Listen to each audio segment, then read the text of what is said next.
जी, बिस्मिल्लाहिर्रहमानिर्रहीम। स्टूडेंट्स अस्सलाम वालेकुम। मैं हूँ advocate Waqar Ahmed Afridi, republic law academy से आपसे आपसे मुखातिब हूँ। स्टूडेंट्स, मैंने जैसा कि आपको पाकिस्तान पिनल कोड का गेस्ट पेपर हम डिस्कस कर रहे हैं कि गेस्ट पेपर में यानी कि आपके लॉ गेट के पेपर में पाकिस्तान पिनल कोड से क्या-क्या आ सकता है, वो हम डिस्कस कर रहे हैं। मैंने आपको क्या किया था कि पाकिस्तान पिनल कोड का यानी कि जो चैप्टर 2 है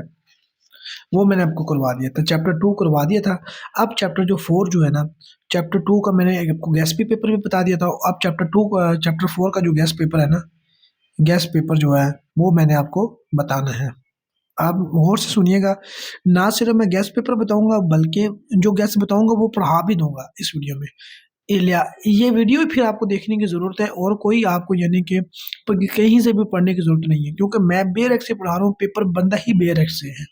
ठीक है? ये आपने याद रखना है। आप इस बात को मेरी समझ गए ना, तो आपको फिर यकीन जानिए, आपको जो मैं गेस्ट पेपर बता रहा हूँ, आपके जो ये पीपीसी का जो है 10/10 आप में इसमें नंबर ले सकते हैं। पीपीसी का 10 मार्क्स का है ना, तो इसमें आप 10/10 आप मार्क्स ले सकते हैं अगर आप मेरे इस गेस्ट पेपर को कर लेते हैं। चलें जी, आगाज़ करते हैं chapter 4 general exceptions. General exceptions यानी कि पाकिस्तान पिनल कोड क्या करता है, क्राइम को यानी कि ऑफेंस को डिफाइन करता है, ठीक है ना? ऑफेंसेस को डिफाइन करता है। लेकिन वो कहता है कि कुछ एक्सेप्शंस हैं इस चैप्टर में कि अगर ये एक्ट होगा ना, फलां-फलां बंदा करेगा, तो फिर वो क्या है, वो ऑफेंस नहीं होगा। ठीक है ना? वो ऑफेंस तो होगा, लेकिन वो ऐसे ही है, उन्होंने समझा जाएगा कि उन्होंने ऑफेंस नहीं किया। ठीक है? आइए देख लेते हैं। आपने सबसे पहले क्या करना है, जो सेक्शन 76 है ना, 76 ये आपने ज़रूर करना है, क्योंकि ये मैंने इम्पोर्टेंट इसलिए किया है, उसकी वजह बताता हूँ कि ये जो दोनों जो इसके जो इलस्ट्रेशन जो है ना, इलस्ट्रेशन ये भी बहुत इंपॉर्टेंट है और ये सेक्शन भी बहुत इंपॉर्टेंट है। कैसे ये act done by a person bound by law, जो बाय लॉ बाउंड हो, or by mistake of fact believing himself bound, ठीक है, by law. Act done by a person bound or by mistake of fact believing himself bound by law, मतलब कि कोई शख्स एक ऐसा एक्ट करता है जो बाउंड बाय लॉ हो, कि मतलब कि वो बाउंड बाय लॉ, लॉ ने उसको इजाज़त की है वो एक्ट करने की, ठीक है? लेकिन उसने बाय मिस्टेक ऑफ फैक्ट वो यानी कि क्या किया है, वो एक्ट किया है। कैसे? अब ये पढ़ लेते हैं। Nothing is an offence, nothing is an offence which is done by a person who is, जो के or who by reason of the mistake की वजह से, मिस्टेक ऑफ फैक्ट की वजह से, or not by reason of mistake of law. इसमें ये देखने मिस्टेक ऑफ लॉ की वजह से ना हो, बाय मिस्टेक ऑफ फैक्ट की वजह से हो, कि उसको यानी कि उसको फैक्ट यानी कि ना उसमें गलती समझने में हुई है, तो इन गुड फेथ उसने क्या किया, वो एक्ट किया है, बिलीव हिमसेल्फ टू बी, कि वो बाउंड है, कि वो करेगा, उसको करना चाहिए। तो bound by law to do it, कि वो ये समझता है कि ये मुझे लॉ ने ये इजाज़त दी है करने की, तो फिर क्या वो ऐसा अगर एक्ट करता है, लेकिन क्या किया है उसने, उसके एक्ट करने से वो एक ऑफेंस है, तो वो ऑफेंस नहीं होगा, ठीक है? वो ऑफेंस नहीं होगा। ये देखिए, अब इसकी इलस्ट्रेशन पढ़ लेते हैं कि ए जो है वो सोल्जर है, फायर्स करता है मॉब पर by the order of his superior officer. Superior officer ने क्या किया, ए को ऑर्डर किया कि आप मॉब पर, पहना मॉब जो है, मॉब होता है कि यानी कि लोगों का, जहाँ के लोग इकट्ठे होते हैं वहाँ पे, इन conformity with the commands of the law, कि अब के वो जो उसको ना लॉ कहता है कि आपने अपने सुपीरियर को फॉलो करना है, तो उसने क्या किया है, उसके मुताबिक अमल किया है। A has committed no offence, मतलब कि अगर उसको सुपीरियर ने कहा है छोटे अफ़सर को कि आपने मॉब पर फायर करें, तो उसने कोई ऑफेंस कमिट नहीं किया, ठीक है ना? ये चीज़ होगी। आगे, an officer of the court of justice being ordered by the court to arrest why, court to by that court to arrest why, कि an officer of the court है of justice, court of justice मतलब कि जज है, उसने क्या किया, order किया है कि वाई को अरेस्ट करें, and after due inquiry believing Z to be Y arrest Z, he has committed no offense, मतलब कि आफ्टर ड्यू इंक्वायरी इंक्वायरी के बाद believing Z to be Y, कि जो उस उन्होंने क्या किया, जी को अरेस्ट कर लिया, ठीक है ना, जी को अरेस्ट करने वाई की बजाय, वाई को अरेस्ट करने का ऑर्डर हुआ था कि वाई को अरेस्ट किया जाए, लेकिन वो ये समझते हुए कि जो जी है वो वाई है, तो वो क्या कर लेता है, जी को वो अरेस्ट कर लेता है, ठीक है ना। तो ए ने क्या किया, A has committed no offence, क्योंकि उसने गुड फेथ में किया, उसने इसलिए गुड फेथ में किया कि ये जो वाई है, इसको अरेस्ट करना है, कोर्ट का ऑर्डर हुआ है, तो उसको यानी कि उसके अरेस्ट वारंट इशू हो चुके हैं, तो उसने यही समझा कि जो जी है वो वाई है, ठीक है ना, अरेस्ट करने की नीयत से, ना कि जो उनके जी को यानी कि मतलब कि जी को तंग करने के लिए या इस तरह का कुछ नहीं किया। तो फिर क्या है, तो ये इसने कोई, लेकिन देखो जिसके वारंट ही इशू नहीं हुए या जिसको ऑर्डर ही नहीं जिसके है, उसको अगर अरेस्ट कर लिया जाए तो ये एक ऑफेंस है। लेकिन क्या अगर गुड फेथ में पुलिस ऑफिसर ने किया तो ये क्या है, ये ऑफेंस नहीं है। ये आपने 76 सेकंड करना है। आगे मैं बताता हूँ 77। देखिए यहाँ पे एमसीक्यूज आप सब बन सकता है कि by mistake, not by a reason of the mistake of law, यहाँ पे आपका एमसीक्यूज बन सकता है ये वाला, ठीक है। आगे चलते हैं। एक्ट ऑफ जज व्हेन एक्टिंग जुडिशली, जब जज जो है एक एक्ट कर रहा हो, जुडिशली एक्ट कर रहा हो, तो वो उसने उसमें कोई भी यानी कि वो एक्ट करता है, वो एक्ट क्या है, इक्वल टू ऑफेंस है, तो वो ऑफेंस ऐसे ही समझा जाएगा कि उसने ऑफेंस नहीं किया। Nothing is an offence, offence नहीं होगा which is done by the जज, जो जज की तरफ से किया गया हो। Nothing is an offence which is done by the act जज when acting judicially in the exercise of any power, ठीक है ना, which in good faith he believes to be given to him by law. मतलब कि अगर जज ये समझता है कि उसका ये बिलीव है कि लॉ ने उसको ये काम करने की इजाज़त दी है और गुड फेथ में वो एक्ट करता है, तो वो एक्ट अमाउंट टू क्या है, ऑफेंस है। तो मतलब कि उसका एक्ट जो है वो आम दिखने में तो वो ऑफेंस है, लेकिन क्या है, उसने वो ऑफेंस कमिट नहीं किया, क्योंकि उसने वो जो एक्ट किया है, वो एक्ट जो किया है वो गुड फेथ में किया है, गुड फेथ में किया है। जो और ड्यूरिंग किया है, उसने किया है एक्टिंग जुडिशली, मतलब एज अ जज उसने किया है, तो वो ऑफेंस नहीं होगा। ये भी आपने 77 जो आपने गौर से पढ़ना है, इसको देख लेना। आगे हम करते हैं जी सेक्शन जो है 80, accident in good doing a lawful act, accident in doing a lawful act, अगर कोई आपने लॉफुल एक्ट कर रहे हैं, उसके दौरान अगर कोई एक्सीडेंट हो जाता है, then nothing is an offence which is done by an accident और मिसफॉर्चून, ठीक है ना, एक्सीडेंटली कोई एक्ट हो गया है, कोई चीज हो गई है, nothing is an offence which is done by accident और मिसफॉर्चून, बदकिस्मती ये या एक्सीडेंटली वो कोई अमल हो गया है, तो वो भी ऑफेंस नहीं होगा। एंड विदाउट एनी, ये भी यहाँ पे भी एमसीक्यूज का आपने याद रखना है, ये जो अंडरलाइन किया है इसको भी आप एमसीक्यूज ये में आ सकता है। And without any criminal intention, और बगैर एंड विदाउट एनी क्रिमिनल, बगैर क्रिमिनल इंटेंशन और knowledge in the doing of the lawful act, in the doing of lawful act, ये ना, और जो वो लॉफुल एक्ट कर रहा है उसके उसमें उसके नॉलेज में, यानी कि वो चीज़ क्या है, नहीं है, in a lawful manner by lawful means और with a proper care and caution. क्या किया है उसने, किया कि उसने कहा है कि nothing is an offence which is done by accident और misfortune and without any criminal intention और knowledge in the doing of lawful act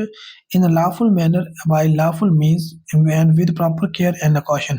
अगर एक शख्स क्या करता है, लॉफुल एक्ट करता है लॉफुल मैनर से और लॉफुल मीन्स के ज़रिए, प्रॉपर केयर कर और कॉशन के ज़रिए अगर वो कोई एक्ट करता है, वो एक्ट एक्सीडेंटली यानी कि उससे कोई ऑफेंस हो जाता है एक्सीडेंटली या मिसफॉर्चून, वो लॉफुल एक्ट करते हुए,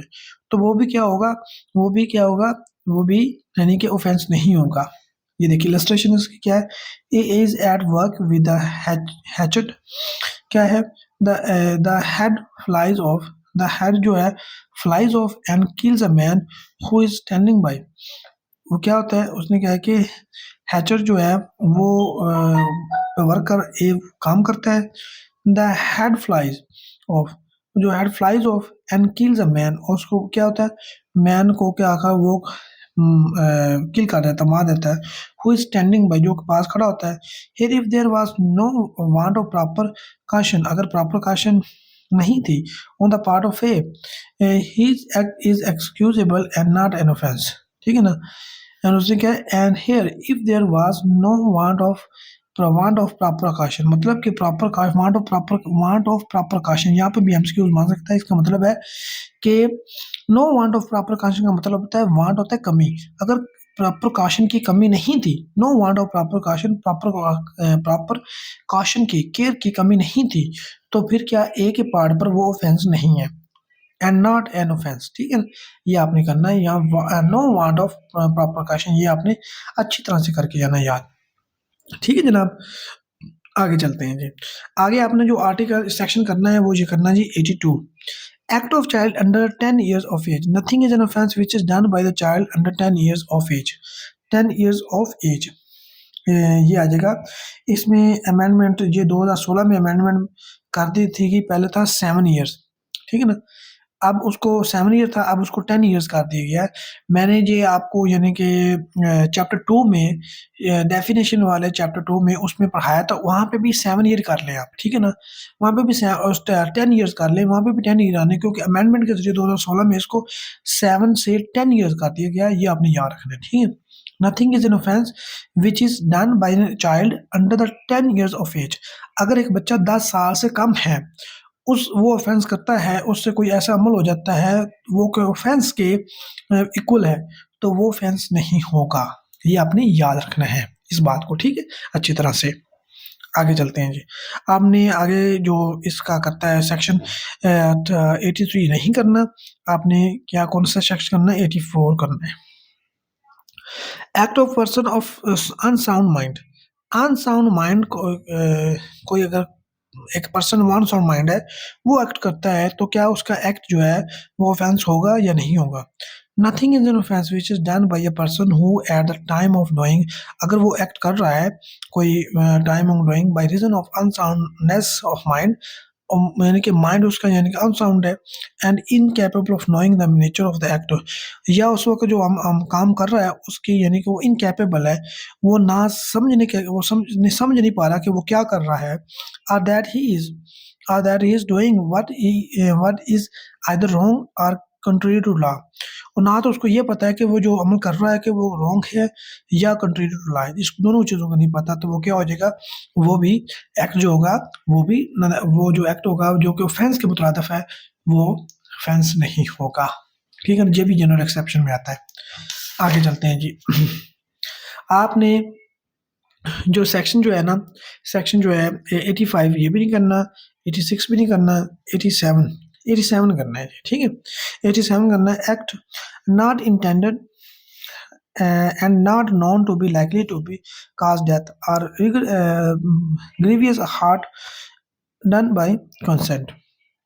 ठीक है ना। एक्ट नॉट इंटेंडेड, लेकिन एक्ट उसने कहा कि ऐसा एक्ट किया गया कि जो नियत में नहीं था, कि नियत नहीं थी उसकी करने की, and not known to be likely to cause death, और ना ही ये था कि इससे उसकी काज डेथ हो जाएगी या ग्रीवियस हार्ट हो जाएगा, डन बाय कंसेंट, यानी कि उस डन बाय कंसेंट मतलब कि चाहे कंसेंट दी गई हो कि वो एक्ट करने की, लेकिन उस एक्ट की नोयत से ये अंदाज़ा नहीं था कि क्या हो जाएगा, उसकी डेथ हो जाएगी, ग्रीवियस हार्ट उसको पहुंच जाएगा, ठीक है। ये चीज अगर चाहे किसी ऐसा क्या वो अमल जो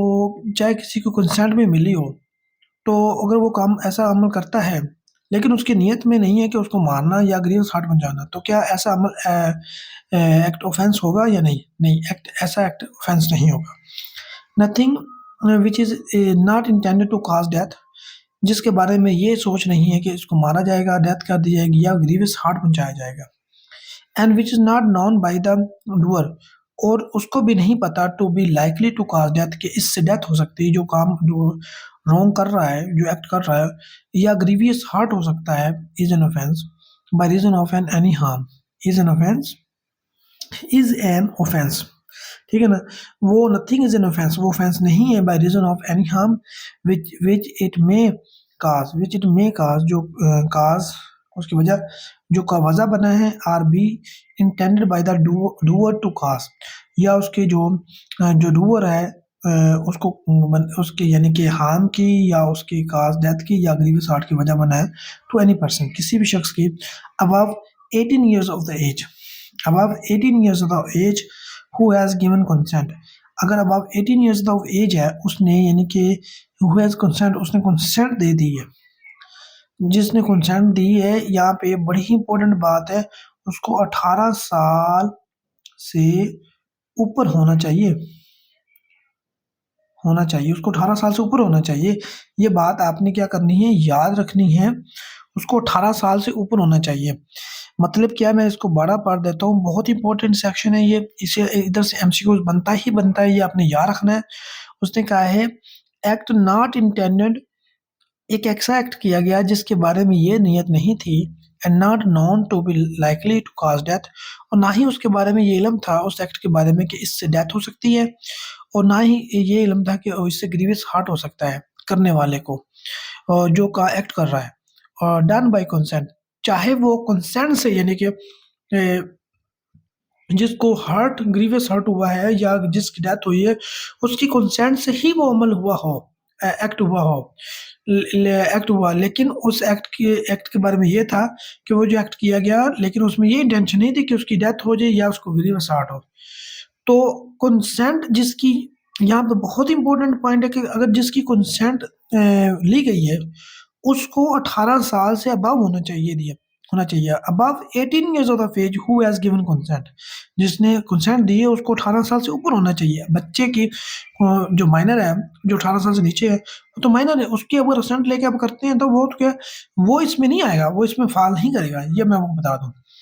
Nothing is an offense. Nothing which is not intended to cause death. अगर आपने ये सोच नहीं है कि ये तो नहीं रखते कि आप किसी की डेथ करेंगे, ग्रीवियस हार्ट करेंगे,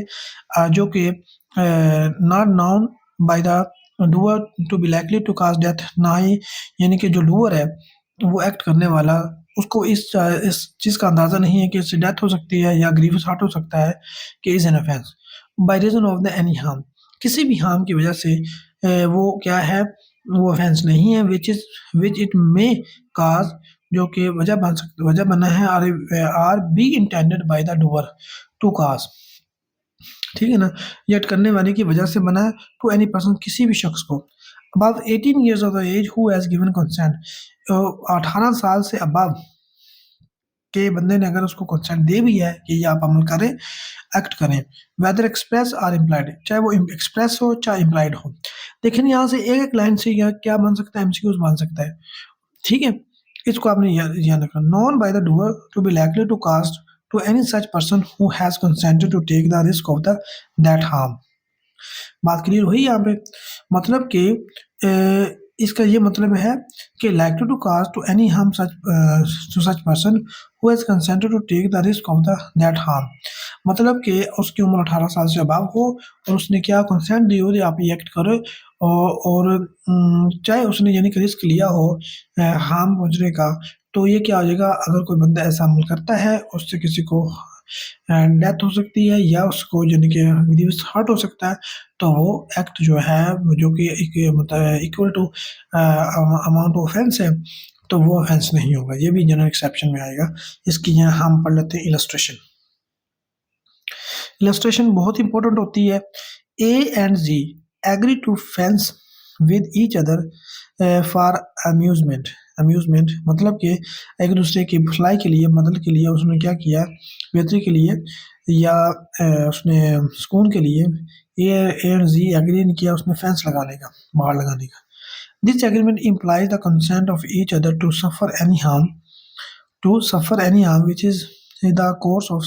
such fencing. This agreement implies the consent of each to suffer any harm which in the course of such fencing may be caused without foul play. उन्होंने ये उस एग्रीमेंट का जो इम्प्लाइज मतलब था, consent of each to suffer any harm which is the course of such fencing, ये किसी harm से बचने के लिए उन्होंने फेंस की, may be caused without foul play, जो कि किसी भी फॉल प्ले के बगैर यानी कि ऐसा किया गया। And if A while playing fairly hurts Z क्या करता है, ए प्लेइंग फेयरली, फेयरली उस प्ले कर रहा है। हर्ष जी करता है ए कमिट्स नो ऑफेंस, तो उसने फिर क्या किया, तो ए ने कोई ऑफेंस कमिट नहीं किया। ये आपने याद रखना है यहाँ पर, ठीक हो गया। आगे जो है सेक्शन जो है आपका 88 जो है वो भी कर लेते हैं। Act not intended to cause death, एक ऐसा एक्ट किया गया जो कि जिसमें इसके पीछे ये नीति नहीं थी कि ये इससे डेथ होगी, done by the consent in good faith for the person benefit. अगर एक ऐसा एक्ट किया गया है पर्सन के बेनिफिट में किया है, लेकिन उस एक्ट करने से जिसने कंसेंट दी है उसकी डेथ हो जाती है, तो फिर क्या ऐसा एक्ट ऑफेंस होगा या नहीं? नहीं होगा। Nothing which is not intended to cause death is offense by reason of any harm which it may cause are intended to be the door to cause, जो कि एक काज बना है, वजह बना है, आर बी नोन क्या है, or be known by the doer to be likely to cause, ना ही यानी कि जो क्या है, be known by the doer to be likely to cause, और ना ही यानी कि जो काम जो करने वाला है, एक्ट करने वाला है, उसको इस चीज़ का अंदाज़ा है कि टू एनी पर्सन, तो वो हानि पर्सन को नुकसान पहुंचा सकता है, for whose benefit it is done in good faith, कि जो बंदा कर रहा है काम, ना तो उस चीज़ का अंदाज़ा था कि जो मैं जिस बंदे के गुड फेथ में यानी कि भले के लिए, बेनिफिट के लिए काम कर रहा हूँ, उसको नुकसान पहुंचा सकता है। और who has given a consent, और who has given a consent, जिसने कंसेंट दी वेदर एक्सप्रेस और implied to suffer that harm to, जो सफ़र हुआ है, जिसको नुकसान हार्म पहुंचा है, चाहे उसने कंसेंट दे दी थी इम्प्लाइड या express, or to take the risk of that harm, तो वो क्या हो जाएगा, वो मतलब कि एक जिसके एक काम जिस बंदे के भले के लिए किया जा रहा है, उसने कंसेंट दे के जो करने वालों को ये आप काम करें, उसने गुड फेथ में किया, उससे जिसने कंसेंट दी उसकी डेथ हो जाती है या उसको कोई हार्म पहुंचता है, तो फिर वो क्या हो जाएगा, वो एक्ट जो है वो ऑफेंस नहीं होगा, ठीक है। ये आपने याद रखना। इसमें जैसे सर्जन है, knowing that a particular operation is likely to cause the death of the Z who suffers under the painful complaint but no intending to cause Z death, लेकिन वो मानना नहीं चाहता, and intending in good faith Z benefits, लेकिन वो operation करता है Z के बेनिफिट के लिए, perform that operation on Z and Z with consent की मदद से, he has committed no offense, मतलब कि ए सर्जन है, knowing that a particular operation is likely to cause death अगर एक ऑपरेशन है, जो सर्जन है वो ऑपरेशन करता है, तो उसको पता है कि इस ऑपरेशन से इस बंदे की डेथ भी हो सकती है, चाहे वो जिसका ऑपरेशन हो उसके कंसेंट से कर रहा है, अगर हो भी जाती है तो उससे कंसेंट, तो क्या है, ये उसकी यानी कि बेनिफिट के लिए ऑपरेशन किया जाता है, ना कि उसको मारने के लिए, तो ये ऑफेंस नहीं होगा, ठीक है ना। ये बहुत इंपॉर्टेंट है, बहुत इंपॉर्टेंट है, बहुत अहम, ठीक है ना। या ये भी आ सकता है पेपर में इससे भी आगे 89 है, ये भी आपने करना है। Act done in good faith for the benefit of child, जो बेनिफिट चाइल्ड के बेनिफिट के लिए किया गया है, या आर इन सेम पर्सन के बेनिफिट के लिए किया गया, or by consent of the guardian, ठीक है ना, या गार्डियन के कंसेंट से किया गया है, वो भी ऑफेंस नहीं होगा। Nothing which is done in good faith, nothing which is done in good faith में किया गया for the benefit of the person under 12 years of the age, जो 12 ईयर्स ऑफ द एज है, आर ऑफ अनसाउंड माइंड या unsound mind है, by consent either express और implied, express या implied consent से किया गया, ऑफ द गार्डियन से, और अदर पर्सन किसी दूसरे पर्सन की, having lawful charge of the that person, उस जिस पर्सन की यानी कि जो कि अंडर 12 ईयर्स ऑफ एज है या अनसाउंड माइंड है, उसके किसी गार्डियन या पर्सन की कंसेंट से किया गया जिसके पास उस शख्स की लॉफुल कस्टडी है, इज एन ऑफेंस, मतलब नथिंग इज एन ऑफेंस नहीं है, by reason of any harm which it may cause or be intended by the doer to cause or be known by the doer to be likely to cause to that person, मतलब कि वो offence क्या होगा, वो नहीं होगा। मतलब कि एक बंदा एक ऐसे शख्स के लिए एक्ट करता है जिसकी उम्र 12 साल से कम है, ठीक है ना, या वो अनसाउंड माइंड है, वो एक्ट करता है कंसेंट से गार्डियन की या उस पर्सन की जिसके स्टडी में है, लॉफुल स्टडी में है, वो अनसाउंड माइंड या 12 ईयर एज वाला बच्चा, तो वो ऑफेंस नहीं होगा, चाहे उसको उससे हार्म हो चाहे, ठीक है ना, उस अमल से, provided that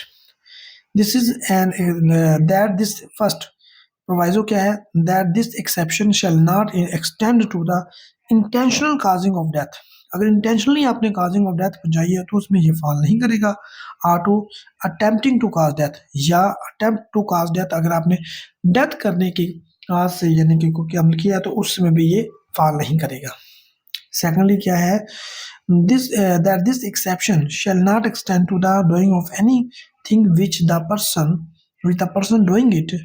known to be likely to cause death। अगर वो जानता है कि जो पर्सन काम कर रहा है, डूइंग कर रहा है, डूअर,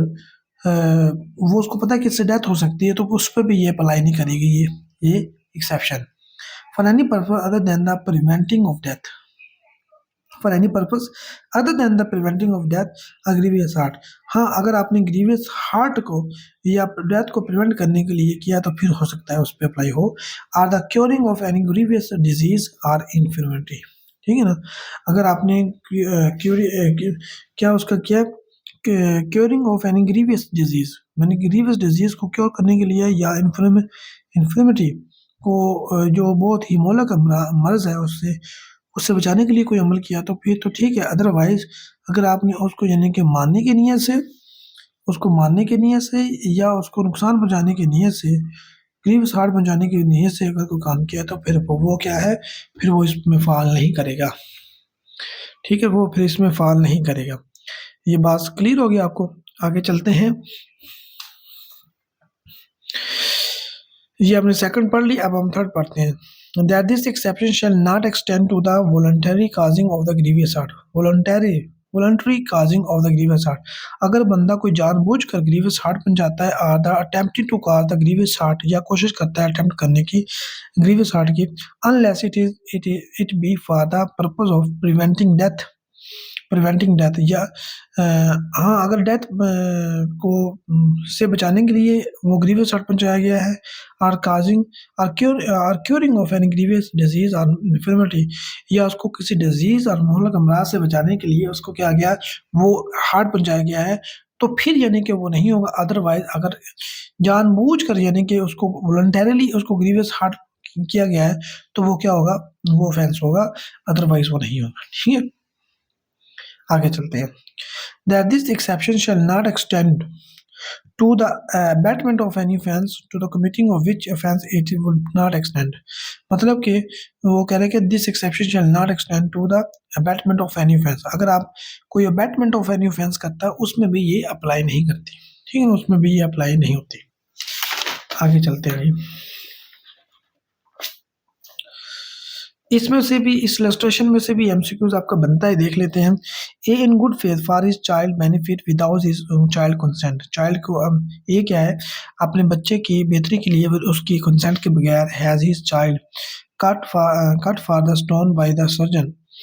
ठीक है ना, has his child cut for the stone by a surgeon knowing it to be likely that the operation will cause the child death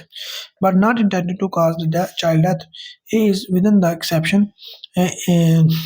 in as much as his object was the cure of the child। मतलब कि क्या है, cut off the stone by the surgeon, एक पत्थर है, पत्थर निकालना है। अब एक बच्चा है, वो बीमार है, उसकी कंसेंट के बगैर उसका बाप जो है उसका सर्जन के पास ले जाता है, उसका ऑपरेशन करता है, वो पथरी निकलवाता है, और उसको पता है कि इस पथरी निकलवाने से इसकी डेथ हो सकती है, और डेथ अगर हो भी जाती है तो उसकी यानी कि उसकी कंसेंट नहीं थी, उस मतलब कि उसकी इंटेंशन नहीं थी उसको मारना, उसकी इंटेंशन क्या थी, उसको क्योर करना उस बीमारी से, ये था। तो फिर ऐसा अमल क्या होगा, वो ऑफेंस नहीं होगा, ये याद रखना है। आगे जो सेक्शन जो 90 है ना, 90, ये आपने करना है, consent known to be given under the fear or misconception. Consent known to be given under the fear, अगर आप फियर में यानी कि आप फियर में होता है, खौफ में या मिसकंसेप्शन में अगर आप कंसेंट देते हैं, उससे कोई अमल होता है तो क्या वो ऑफेंस होगा या नहीं होगा, दे देंगे। And a consent is not such consent as is intended by an by any section of this code if the consent is given by the person under fear of injury। मतलब कि उसको खतरा है कि अगर मैंने कंसेंट ना दी तो मुझे ये इंजरी हो सकती है, और under misconception of the fact, या मिसकंसेप्शन फैक्ट की गलती की वजह से उसने दी है। And if the person doing the act, और जो पर्सन कर रहा है, knows or has reason to believe that the consent was given in consequences of such fear or misconception, कि जिस पर्सन को वो कंसेंट दी गई है वो जानता है कि ये कंसेंट फियर में दी गई है, खौफ में दी गई है और मिसकंसेप्शन में दी गई है, तो क्या ऐसा ऐसा अमल क्या है, वो है, वो क्या होगा, वो ऑफेंस होगा, वो ऑफेंस होगा। कंसेंट ऑफ इनसेन पर्सन, उसने कहा कि if the consent is given by the person who from unsoundness of mind or intoxication is unable to understand the nature and the consequence of that to which he gives his consent, consent of the child, unless the contrary appears from the contest if the consent is given by the person who is under the 12 years of age, तो वो भी क्या हो जाएगा, वो offence होगा। उसने कहा इधर देखिए, मैं आपको बताता हूँ जी, इसमें उसने कहा है कि A consent is not such an consent, वो consent नहीं है जो कि एक फियर में ली गई है और या मिसकंसेप्शन में ली गई है फैक्ट की वजह से, ठीक है ना, या इंटॉक्सिकेशन की वजह से या अनसाउंड माइंड ऑफ में ली गई है, वो कंसेंट नहीं होगी। और वो कंसेंट नहीं होगी अगर वो आपने अमल किया तो वो क्या होगा, वो ऑफेंस होगा, ठीक है। आगे आप इस पे आ जाए जनाब 92 में है ना, act done in good faith for her benefit of the person without consent, act किया है गुड फेथ में किया गया for benefit of a person, person के मफाद के लिए, विदाउट कंसेंट, उसके विदाउट कंसेंट में अगर किया जाता है तो वो क्या आ जाएगा, वो भी यानी कि वो ऑफेंस नहीं होगा, नथिंग इज एन ऑफेंस, ठीक है। ये आपने पढ़ना है, इसमें ये आप कर लेंगे सेक्शन 92। आगे चलते हैं, आगे जनाब आगे आपका communication with in made in good faith, उसने कहा no communication made in good faith, no communication made in good faith is an offence, अगर आपने कम्युनिकेट किया गुड फेथ में वो by offence is an offence, no is an offence by reason of any harm to the person to whom it is made, वो communicate करने से उसकी क्या हो जाती है, डेथ हो जाती है या उसको हार्म पहुंचता है, तो वो ऑफेंस नहीं होगा, क्योंकि आपने तो जो कम्युनिकेट किया उसके गुड फेथ में किया। If it is made for the benefit of that person, अगर वो उसके बेनिफिट, उस पर्सन के बेनिफिट के लिए किया गया तो फिर क्या होगा, ये क्या होगा, ऐसी जो कम्युनिकेशन होगी वो ऑफेंस नहीं होगा। अब सर्जन कहता है, कम्युनिकेट करता है पेशेंट को, सर्जन जो है वो कम्युनिकेट करता है पेशेंट को कि आप क्या लिव जिंदा नहीं रह सकते,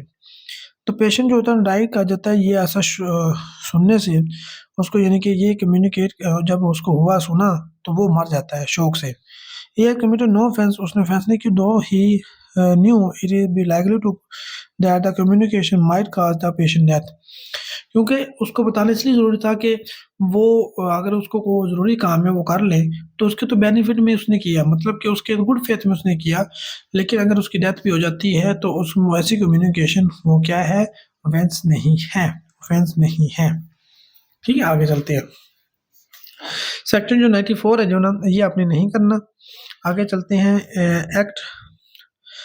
causing slight harm, अगर slight harm होता है तो nothing is an offense by reason that it causes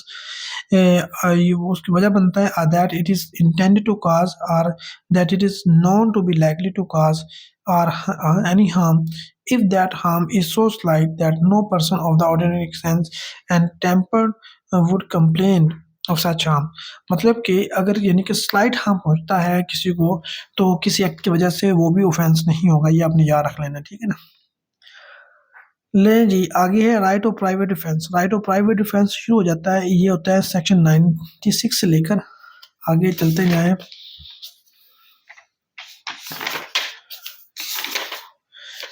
10 106 तक। 106 तक चलता है। तो ये आइए इसको अब हम पढ़ते हैं इंशाअल्लाह माफ़िल खुदा।